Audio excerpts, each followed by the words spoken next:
नमस्कार दोस्तों। कहा जाता है कि जब सियासत वादों की कब्र बन जाए तो हक की आवाज उठाना जरूरी हो जाता है। वक्फ और चुनाव के संबंध में ये बात कही जाए तो मुस्लिमों के पास में एक बड़ा मौका अब आ गया है।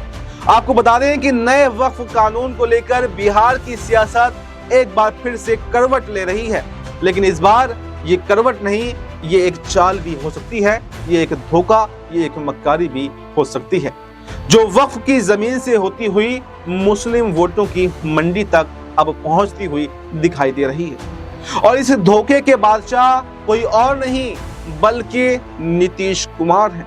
जब देश में नया वक्फ कानून आने वाला था तो नीतीश कुमार और उनकी पार्टी अक्सर कहा करती थी कि वक्फ की जमीनों का सिर्फ जो है वो रिकॉर्ड देखा जाएगा, गलत कब्जे जो हैं वो हटाए जाएंगे और कानून में संशोधन संभव है और इसमें कोई भी बुराई नहीं है, इसमें कोई भी मुसलमानों का नुकसान नहीं है। लेकिन अब जब नया वक्फ कानून आ गया है तो नीतीश बाबू की पार्टी और उनके दावों में कुछ भी नजर नहीं आ रहा है।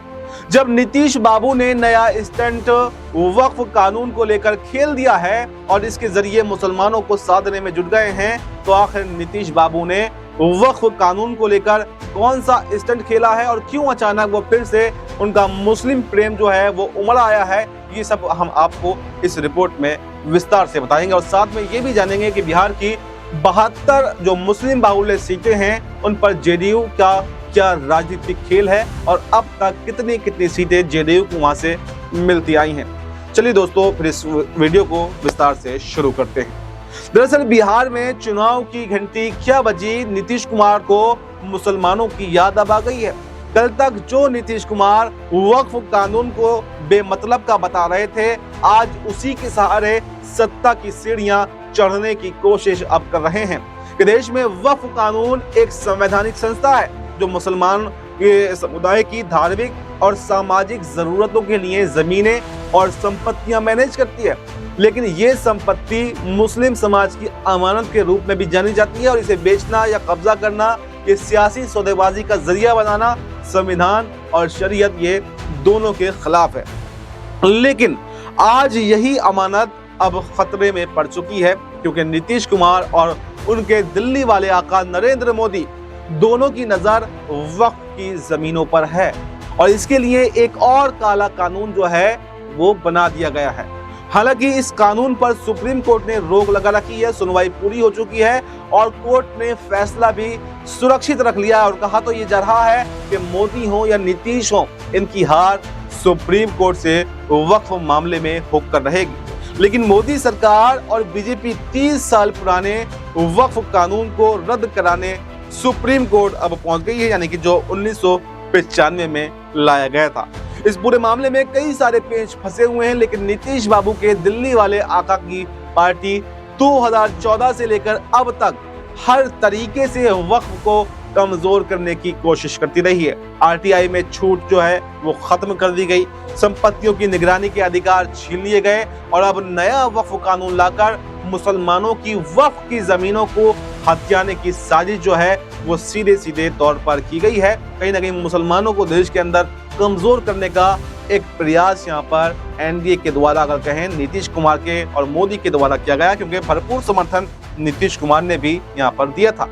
नीतीश बाबू जहां एक और वक्फ कानून में मुस्लिमों को झूठा दिलासा देकर अपने दिल्ली वाले आका के साथ में खड़े रहे, तो वहीं दूसरी तरफ चुनाव करीब आते देख वक्फ कानून के जरिए मुसलमानों को रिझाने में भी अब नीतीश कुमार जुट गए हैं। दरअसल नीतीश कुमार ने वक्फ कानून का विरोध करने वालों को अपने पाले में लाने का खेल अब शुरू कर दिया है। गुलाम रसूल बलियावी जेडीयू के महासचिव और पूर्व सांसद रह चुके हैं और जब संसद में वक्फ बिल पास हुआ था तो तब बलियावी ने कहा था कि संसद में सब नंगे हो गए हैं और अब अचानक नीतीश बाबू ने उन्हें अल्पसंख्यक आयोग का अध्यक्ष बनाकर वक्फ कानून के जरिए मुसलमानों को रिझाने का नया दांव खेल दिया है। और कहा यह जा रहा है कि बीजेपी से जो दूरियां नीतीश कुमार की बढ़ रही हैं, इसलिए उनका मुस्लिम प्रेम अब उमड़ रहा है, क्योंकि चुनाव है और चुनाव में मुसलमानों के बिना नीतीश कुमार अधूरे हैं।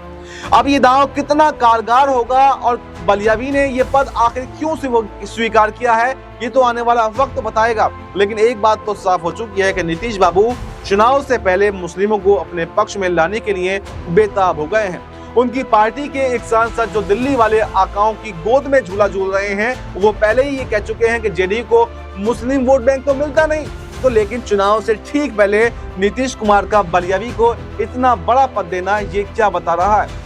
अब जो हालात बन रहे हैं उसमें नीतीश बाबू का मुस्लिम मोह फिर से जाग उठा है और उसके पीछे सिर्फ जेडीयू नहीं बल्कि बीजेपी का भी बड़ा हिडन एजेंडा जो है वो सामने हो सकता है, ताकि इंडिया गठबंधन को बिहार के अंदर रोका जा सके। बिहार की 72 विधानसभा सीटें मुस्लिम बाहुल्य सीटें मानी जाती है और इन्हीं सीटों पर सियासत के सौदागर वक्फ का झुनझुना लेकर पहुंच चुके हैं। नीतीश कुमार ये जानते हैं कि हिंदू वोट बैंक मोदी की झोली में है और बीजेपी के साथ में उनका रिश्ता अब बोझ सा लग रहा है, तो अब निशाना मुस्लिम वोट बैंक पर नीतीश कुमार ने लगाना शुरू कर दिया। अगर नीतीश कुमार अपने इस नए खेल से 5% वोट भी इधर उधर करने में कामयाब हो गए तो बिहार में न केवल नीतीश बाबू बल्कि एनडीए को भी बड़ी जीत मिल सकती है। आपको बताएं कि जब मोदी सरकार एनआरसी और सीएए थोप रही थी तब देश के मुसलमान डर में थे। जब शाहीन बाग की बहनें सड़कों पर बैठी हुई थी तब भी नीतीश कुमार चुप थे, तब वो मोदी के साथ में खड़े हुए थे। और जब वक्फ कानून वक्फ बिल जो है वो लोकसभा में लाया गया, राज्यसभा में लाया गया, तब भी मुसलमानों की नजरें नीतीश और नायडू की तरफ थी, लेकिन यहाँ पर नीतीश कुमार तब भी बीजेपी की गोद में ही बैठे रहे। लेकिन जैसे ही अब बिहार के अंदर चुनाव आया और उनकी बीजेपी से बन रही है तो फिर नीतीश कुमार मुसलमानों की गोद में आ रहे हैं। आखिर ऐसा क्यों? लेकिन अब बिहार में चुनाव है और सत्ता जब फिसलती हुई दिख रही है तो ना तो वक्फ कानून की बात कर रहे हैं, ना ही सीएए एनआरसी की बात कर रहे हैं, किसी मुद्दे की बात नहीं कर रहे, लेकिन मुसलमानों को रिझाने की कोशिश कर रहे हैं। नीतीश बाबू से ये सवाल नहीं है कि आप कानून में बदलाव लाएंगे या फिर नहीं लाएंगे, लेकिन सवाल तो ये है कि जब मुसलमानों को आपकी जरूरत थी तब आपने उनका साथ आखिर क्यों नहीं दिया? आखिर दोगली राजनीति आपने क्यों की? जब मुसलमान आपकी तरफ देख रहे थे तब आप आंख मूंद कर क्यों सो रहे थे? देश में लगभग 8 लाख वक्फ संपत्तियां हैं, 40% वक्फ जमीनों पर अवैध कब्जा है और सरकार खुद 27% वक्फ संपत्ति पर कब्जा किए बैठी है। बिहार में वक्फ संपत्तियों की हालत देखें तो बद से बदतर है। जिन वक्फ जमीनों पर स्कूल और अस्पताल बनने थे वहां पर शॉपिंग मॉल, सरकारी दफ्तर और घोटाले के अड्डे बन गए हैं। अब वही जमीनें वोट के जाल में फंस गई हैं और नीतीश कुमार से कोई जवाब तो बन नहीं रहा है। नीतीश बाबू और उनकी दिल्ली वाले आका कहते हैं कि सबका साथ सबका विकास, लेकिन जब वक्फ बोर्ड के बजट में कटौती होती है, जब मुस्लिम बच्चों की स्कॉलरशिप बंद होती है, जब मदरसों पर ताले लगते हैं, तब नीतीश कुमार कहां सोए होते हैं? और किसका साथ किसका विकास? ये क्या नीतीश कुमार इसी रणनीति के तहत अब तक भी काम कर रहे हैं और क्या मुसलमान उन पर भरोसा जताएंगे? वक्फ को सुधारने के नाम पर उसे सरकारी जेल में डालने की तैयारी की जा रही है। पहले आरटीआई से बाहर निकाला, फिर जमीनों का सर्वे करवाया, फिर बोर्ड के अधिकार घटाए और अब बिहार में कथित मुस्लिम हितैषी बनकर यहाँ पर मंच सजाया जा रहा है। ये अब नहीं चलेगा। बिहार में बेरोजगारी दर सबसे ज्यादा है, मुस्लिम युवाओं में खास तौर से, और मुस्लिम बहुल इलाकों की अगर बात करें तो स्कूल और अस्पतालों की भारी कमी है। लेकिन नीतीश कुमार 20 सालों से सत्ता पर काबिज हैं और अभी तक एक परेशानी को दूर नहीं कर पाए, और जैसे ही चुनाव आया तो मुसलमानों के हितैषी बनने लगे। जिन 72 मुस्लिम निर्णायक सीटों की बात हो रही है उनमें से 50 पर विकास दर भी बेहद कम है। ऐसे में सवाल बिहार के मुसलमानों से भी बनता है। ये सवाल सिर्फ चुनाव का नहीं है, ये मुसलमानों के वजूद का सवाल है, ये उनकी अमानत, ये उनके वक्फ का सवाल है। सवाल ये है कि क्या वक्फ की जमीन और उसकी पहचान सलामत रहेगी? अगर इस बार भी मुसलमान नहीं समझ पाए तो वक्फ का बचना और भी ज्यादा मुश्किल हो सकता है। और हर बार चुनाव में नीतीश बाबू जैसे कि मुसलमानों के हितैषी बन जाते हैं। अगर अब भी यहाँ पर मुसलमान भूल गए तो ये उनकी सबसे बड़ी भूल होगी और कहीं ना कहीं अपने पैरों पर कुल्हाड़ी मारने जैसा होगा। गुलाम रसूल बलियावी जैसे चेहरों के साथ में यहाँ पर नीतीश कुमार अब दिखाई दे रहे हैं और मुस्लिम वोट को मंडी में सौदेबाजी का हिस्सा बनाया जा रहा है। सवाल ये भी है कि आखिर गुलाम रसूल बलियावी ने क्यों जेडीयू का साथ थामा? क्या वक्फ कानून पर नीतीश बाबू की पहले की गद्दारी के बावजूद इस बार फिर से आखिर क्यों उनके बहकावे में वो आ गए? लेकिन वो तो बहकावे में आ गए। अब ये बिहार के मुसलमानों को भी तय करना है कि नीतीश कुमार के बहकावे में आना है या फिर नहीं आना है, क्योंकि अगर वो एनडीए के साथ में रहते हैं और अपना समर्थन वापस नहीं रहते हैं तो ये बिहार के मुसलमानों की बड़ी भूल हो सकती है। इसलिए अब ये उनको खुद फैसला करना है कि इंडिया गठबंधन के साथ में जाना है, तेजस्वी के साथ में, राहुल के साथ में जाना है, या फिर नीतीश के साथ में, मोदी के साथ में, या फिर चिराग के साथ में जाना है। ये सबसे बड़ा सवाल बिहार के अंदर बना हुआ, क्योंकि नीतीश कुमार से सबसे ज्यादा उम्मीदें थी, चिराग पासवान से भी उम्मीदें थी। यहाँ पर मुस्लिम पक्ष यहाँ पर हाथ फैला फैला कर कह रहा था कि कम से कम वक्फ पर आप बीजेपी का साथ ना दीजिए, लेकिन उस वक्त साथ दिया, उस वक्त अच्छाइयां गिनाई जा रही थी।